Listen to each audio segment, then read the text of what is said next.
yun mga kabesi, ginisa natin ang ating bawang sibuyas. Pinagyan na natin ang ating tomatoes. Yan.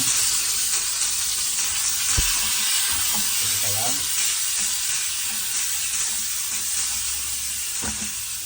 And now, i-open naman natin ang ating corned beef.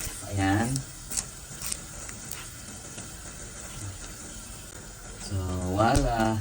Ayan, ating corned beef. So, ayan, pag medyo okay ng ating kamatis, humulog na natin ang ating corned beef.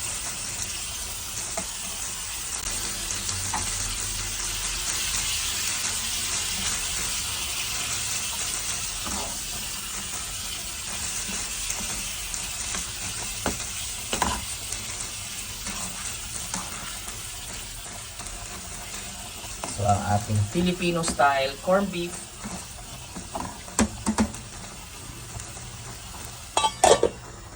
Optional lang mga kabeshi, lagyan natin ng garlic powder.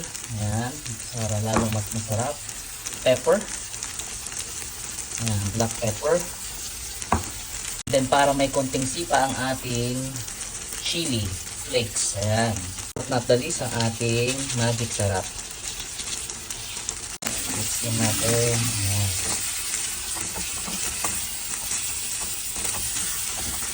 Wow. So, ayan. Nag-fried na din pala ako dito ng egg. Ayan. Then, nag-fried na rin tayo ng potatoes. Ilalagay na natin.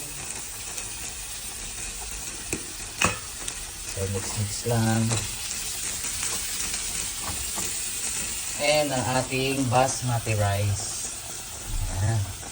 So, kain na po tayo mga kabeshi. Bon appetito. Ciao. Yummy.